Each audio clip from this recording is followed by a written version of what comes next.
Hello, good afternoon, and welcome to the Midday News.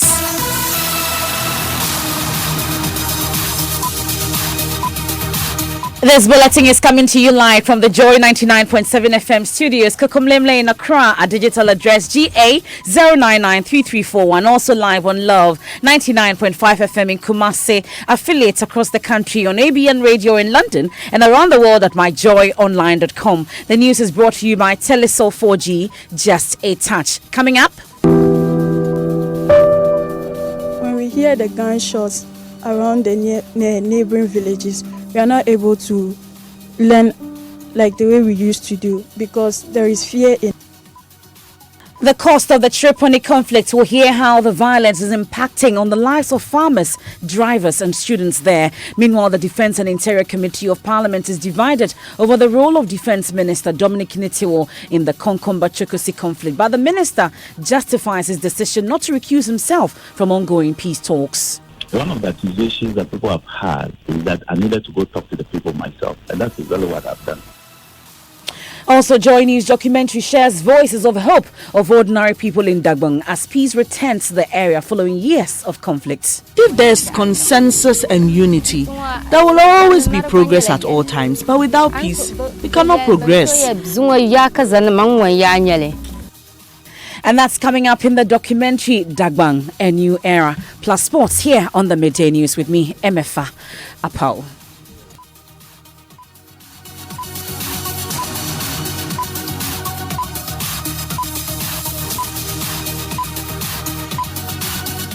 And we settle for the details now. And many more people in the northern regional town of Tripoli continue to suffer from the impact of the conflict, which has claimed 2 lives. Schools have been shut, the transport system has virtually grounded to a halt, and many workers have fled the area.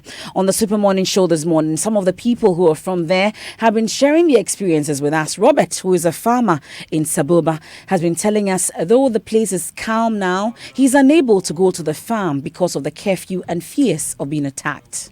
I want to thank the Interior Minister, the Minister of Defense, and his entourage, for trying to bring peace in Sabuba. As at now that I'm speaking, Sabuba is calm, right. And then I will entreat the government to lift the curfew. It's war on us. Mostly people in Sabuba are farmers. Going to farm and come back before 4 is a problem to us. So I'll be very grateful. Michael, a driver from Tripoli, tells us he's now able to traverse these areas because security has been provided for his and other buses that uses that route. Oh, to be frank, Tripoli is now cool, and even a lorry is trying to load passengers from Tripoli to Yendi. I know it was said that police will lead them through the Konkomba communities up to Yendi. Now, over the last few days, we've been bringing you the story of students appealing to authorities to ensure the fighting ceases, so they can study for their upcoming BCA.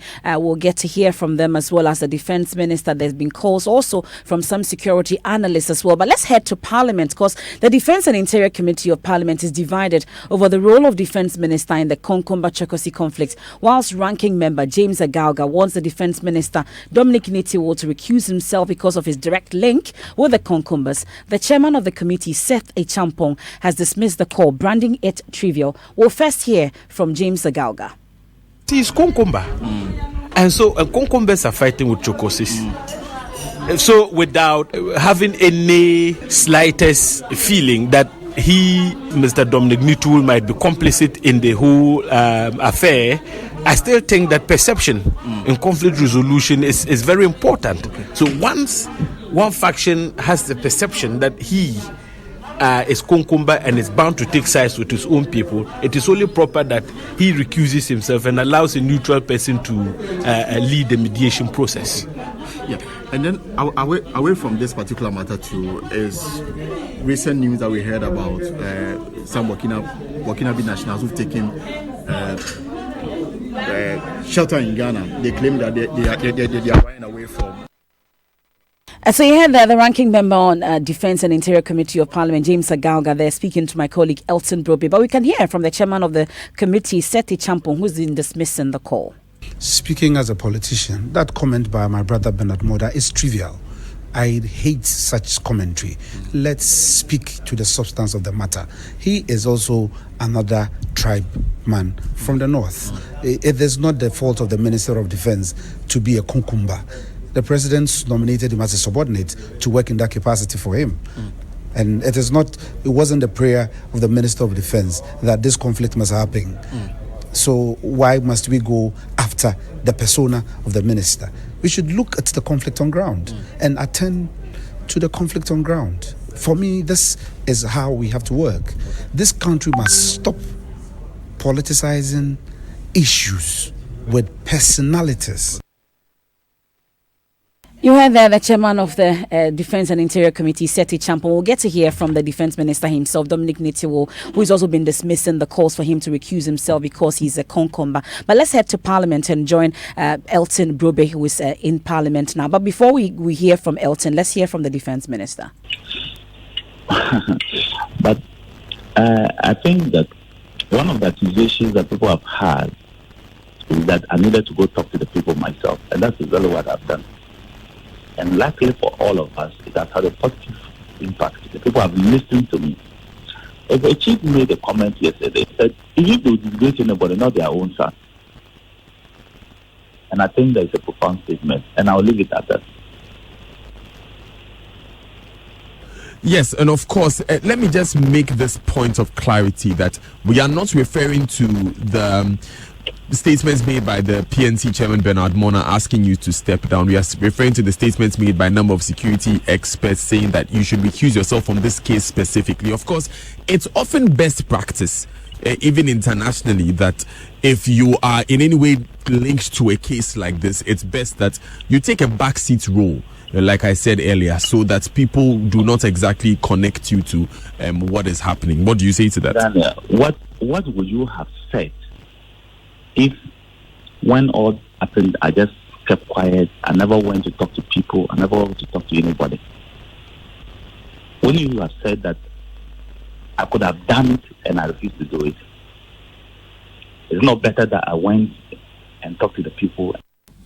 So you heard that Dominic Nitiwo is the Defence Minister, and like we said, Parliament, the Defence and Interior Committee of Parliament is also divided over his role. We heard earlier James Agalga and of course the chairman of the committee, Seti Champong. Let's head to Parliament now and speak to Elton Brobe, who has been monitoring events on this particular issue. So Elton, apart from the Defence and Interior Committee members, I'm sure there's a lot of talk about this conflict in Parliament. What else have they been saying? Right, so the latest is that the Defence and Interior Committee, they're going into a meeting now. The chairman of the committee told me earlier that they will instruct the clerk to write to the Minister for National Security, the Interior Minister, as well as the Defence Minister, to appear before them to update them on what government is doing to ensure lasting peace in the troubled areas in the north. So that is likely to happen today, and then they are hoping to meet them within the week. On the floor itself, members have been, talking about their recall and the fact that they are going to be in the House for the 2nd of August. Remember that within this period, both parties, the MPP and the NDC, will be organizing parliamentary primaries to select MPs for the 2020 elections. The majority leader told members that they will relax the rules such that members can have time to, visit their constituencies, campaign ahead of their parliamentary primaries. So that's what has been happening on the floor. Interesting on the other paper today is a provision for the presentation of the Office of the Special Prosecutors Amendment Bill 2019. It's unclear what government is seeking to do as far as amending the original bill passed by Parliament. We're waiting to hear from the Attorney General, who is on the other paper today, to move to present this particular paper and then tell Parliament exactly the amendment he is bringing to contribute to the Special Prosecutors Bill already passed by Parliament and assented to by the President. That's my colleague Elton Brobe reporting there from Parliament. But let's head to the conflict in Tripoli. Let's go back to it because the Defence and Interior Defence Minister Dominic Nitiwo says they will provide adequate security for the students to enable them write the BECE. The students have raised concern about their inability to learn for the upcoming exams, which is in about 13 days. He's been assuring them. And so between now and then, we must ensure that there's enough security for them to go and write their exams. Otherwise, we'll be jeopardizing the lives of all these young kids, innocent kids who through no fault of theirs, will not be able to write their exams and will not have the opportunity to write. It's just unfortunate. You go and you feel sad. Really, you feel really sad. I hear you saying that we must provide security for them to write their exams. Is that the focus, or the focus is on ending the conflict? No, the focus cannot be on just provision of only security. It's a complement. It helps the process. There are several things that are supposed to be done. Providing security is just one aspect of it. That's the Defense Minister, Dominic Nitiwo there. Now, my colleague and head of security desk here at Joy News, Gifty Andor-Appiah, just returned from Tripoli on the grounds there and joins us in the studio. Welcome back, Gifty. We're glad you're safe and sound, and welcome back home. So tell us how this conflict has affected the community. Earlier, we had some residents. Well, I've been speaking to some of the residents, like I said, and I keep saying in my reports, when you're in Tripoli, you may not necessarily see the effects, but when you move into the outskirts, you move into the villages, you see the devastation. You see communities deserted. You see houses burnt, and it's affecting them because we start from the BECE students. Now they don't even know whether they're prepared. They don't know how they're going to pass their exams. And you heard that girl yesterday with that very emotional appeal there. Apart from that, there's an effect. There's an impact on socioeconomic activities because most of these. Before you move on to the socioeconomic activities and the health and all that, I know you've been interacting with some women and children as well. But this particular students that you interacted with, the girls prefect, that sound that got a lot of people that was talking. Not okay. So that was not the girls prefect. The girls prefect I spoke to was in the Tripoli EPJHS. Okay, this girl is in Tripoli DAJHS. But listening to them, how real is your situation? I'm sure listening to them, what was going through your mind? What really is the situation? So this girl who cried nearly broke me down because, and I don't know, I think maybe it's a psychological thing because I had previously gone into the villages and seen the level of devastation. So when I came back and she was talking and she started crying, it really got to me. And I get the feeling that, I mean, for all the girls, it seemed to me there's a lot of uncertainty, a cloud of uncertainty upon their heads. They're not sure what they're going to do. Some of them are even asking the government to slash the cutoff point, which is 25, so that they can enjoy free SHS because they don't think they can make it. When you talk to the girls, sometimes there's a sense that worries me a bit. Sometimes you feel a lot of anger as well. So there's a mixture of anger and I don't know how to describe this other emotion, anger and pain, I should say. So when you hear those who are angry speaking, they don't speak like people who want to they speak like people who want to retaliate. They speak like people who want to fight back. But then there are those who are saying, look, we can't go on like this. So that's the effect on education. You tell us about the effect on health as well as the other sectors that you witness. Regarding health, I think there's a good story to tell there because there's only one medical superintendent at the Tripoli District Hospital who is also in charge of the other hospitals. As in, he doesn't go there, but he has supervisory roles there. But in Tripoli itself, he tells me that they've been able to manage it. He had 62 nurses. When this incident happened, all of them fled. So as we speak, he has only 8 working. But the good thing is that they still work. And the people in the hospital are quite pleased. Like those who visit the hospital are quite pleased. They say that even though they're not enough, they're still, working extra hard to make it work. So that's about health. Even though they still complain, the doctor, they complain about facilities, about finances, because most of the people who come use national health insurance, etc. So that's about health. But regarding socioeconomic activities, these people are traders. They go to the market. They buy and sell, essentially. They farm, they buy and sell. What happened was that there were roadblocks in some of the Tripoli, some of the Chokosi and Kokuma areas. Now, what happened is if you block us out, then we can't be trading. So they're limited to the market here, limited to the market there, essentially. Well, that's the head of Joy News' security desk, Gifty Andor-Appiah. We hope that if you go back there to Tripoli, it will be for some other good purposes and not to report on conflicts. Now, while trouble brews in the northern Ghana districts of Tripoli and Saboba, it appears peace restored in other communities up north has brought a lot of hope to the people. After years of fighting, the state of Dagbang is now calm following mediation talks led by the Asante Hene Otumfuo Seitu II, head of Joy News' security desk, Gifty Andwapia, traveled through towns including Yendi to speak to women there about life in the new era of peace. The bloody conflict of many years have come to an end here in Dagbon. That means a lot to the people, especially women and children who have suffered for many years. Some of them know nothing about the war. The regions in the northern part of Ghana are about the poorest, but chieftaincy disputes, often bloody, have stagnated progress and promoted a cycle of poverty and rural urban migration. I'll tell you the story of two mothers, Sana and Shankar, who have lived through the conflict and are looking out for the future of their children now. Sana is the keeper of this home.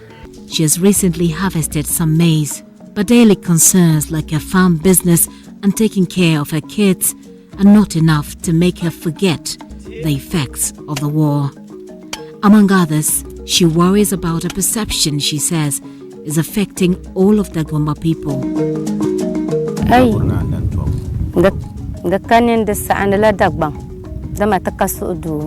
It is not proper because a lack of peace destroys Dagbon.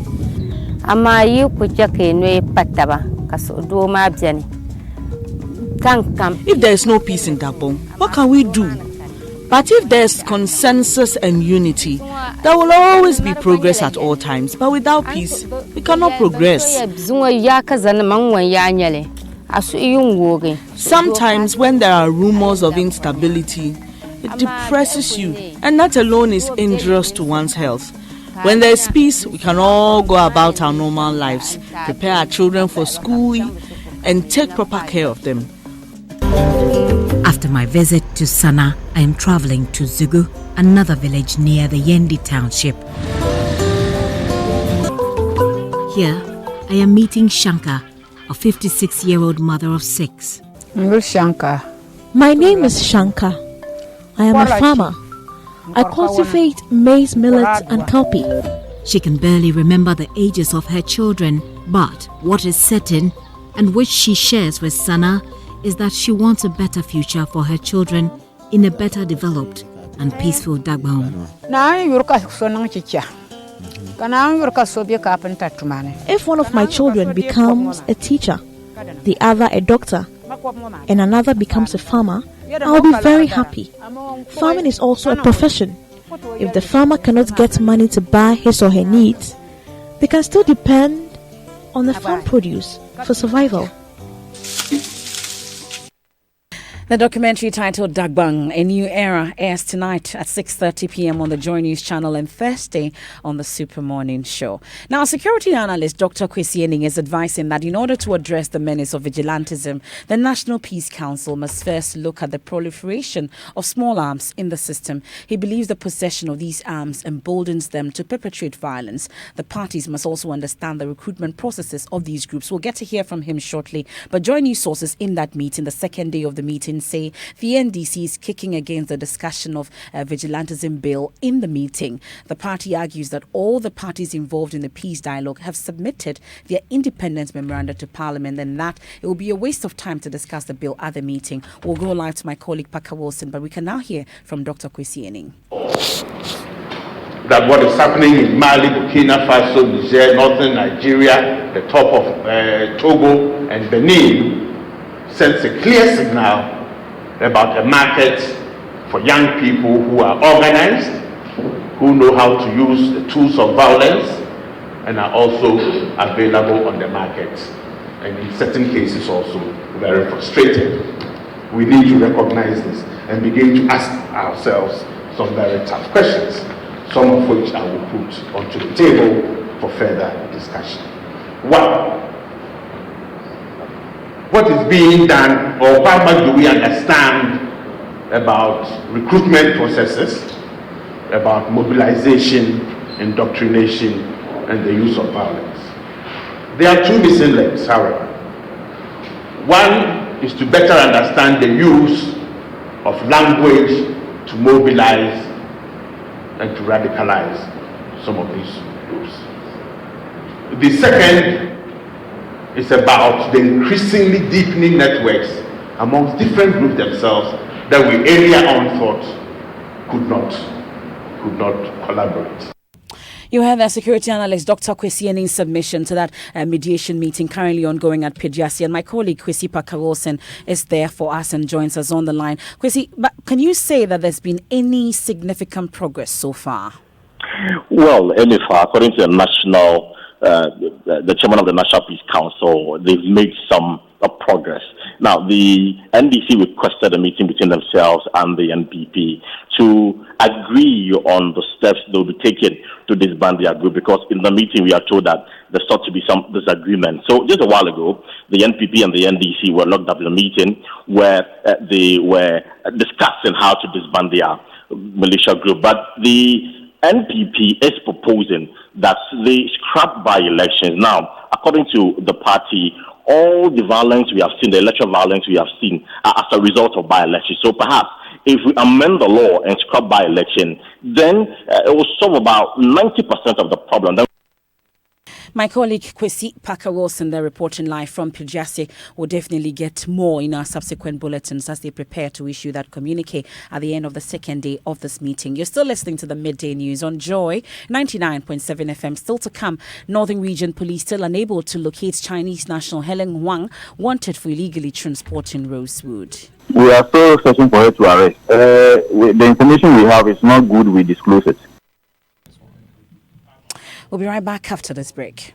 The new Ghana card is more than just a way to identify yourself. It opens you up to a world of benefits. The sooner you register for your Ghana card, the closer you are to accessing a new world of secure transactions and services. The requirements to register are as follows: a genuine birth certificate or a valid Ghanaian passport, and personal information such as the name of your parents or legal guardians, residential address, and your digital address code. If you don't have a birth certificate or a valid Ghanaian passport, don't worry. One relative or two members of the community who have been registered and have received their Ghana card can vouch for you under oath. You will, however, need your digital address code. You will not be allowed to register without it. Any person who provides false information during this process is liable to prosecution, leading to the payment of a fine and/or serving a jail term. Watch out for registration details in the media and the national identification team in your community. Make sure you register for your Ghana card. Ghana card, connectivity, access, and progress.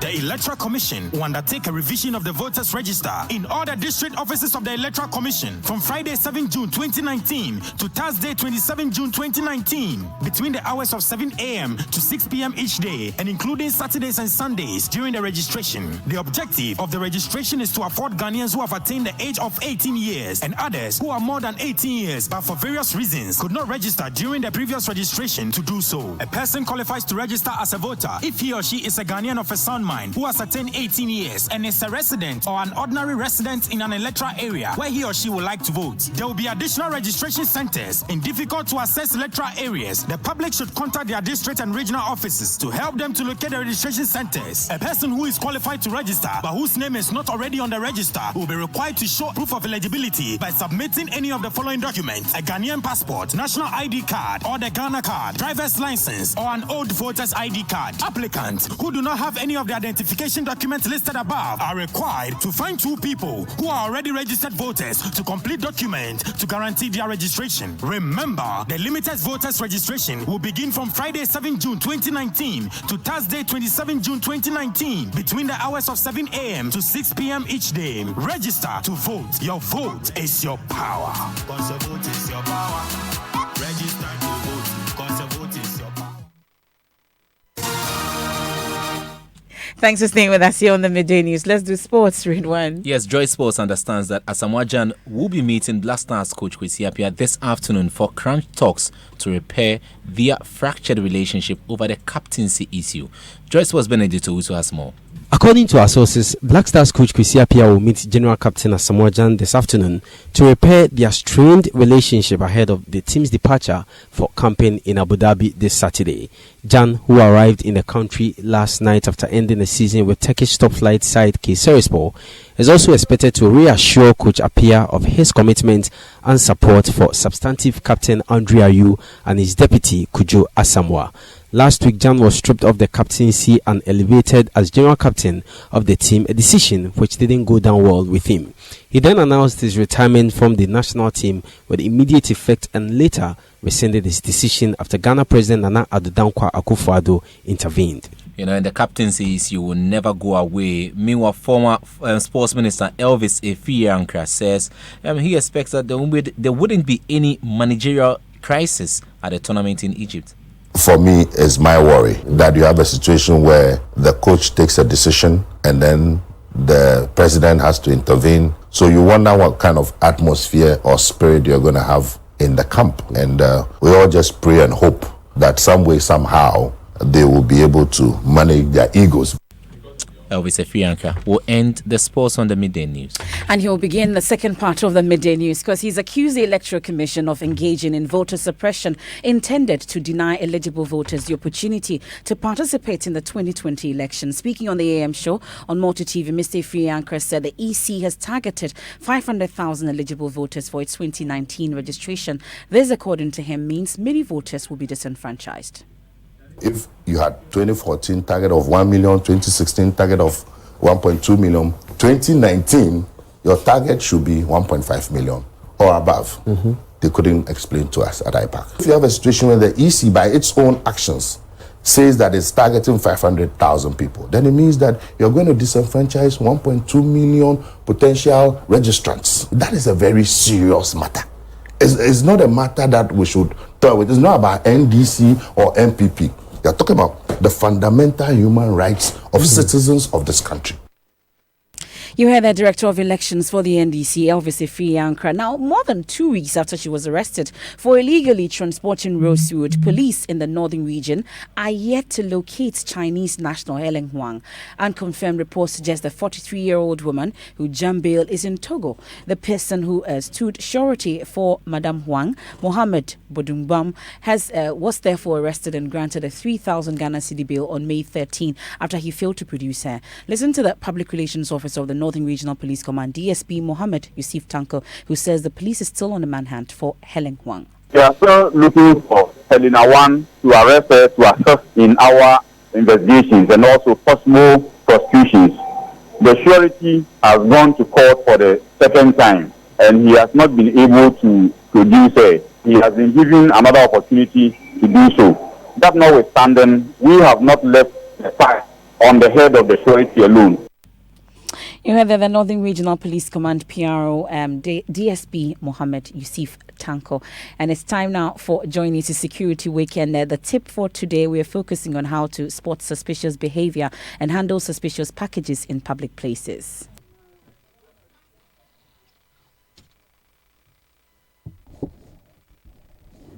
They have beards and wear long robes. Nothing stops a terrorist from wearing a suit and tie or a t-shirt and shorts. Better to look out for unusual behavior rather. 2. Pay attention to nervous people. Sweating, fidgeting, constantly looking at their watches may all be signs that a person is about to do something dangerous. Many terrorists are pressured into killing by powerful leaders who have leverage over them. Remember, it is not normal for a person to kill, so those preparing to do so will struggle to act normal.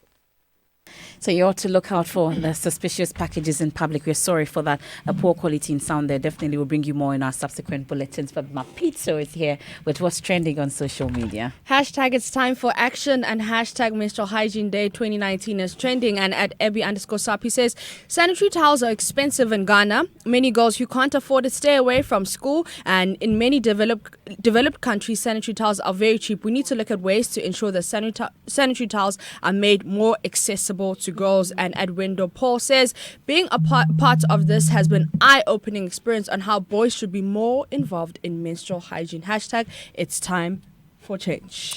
And that's it for the Midday News here on Joy 99.7 FM. There's more news when you log on to myjoyonline.com. I am MF Apau. Thanks so much for your company.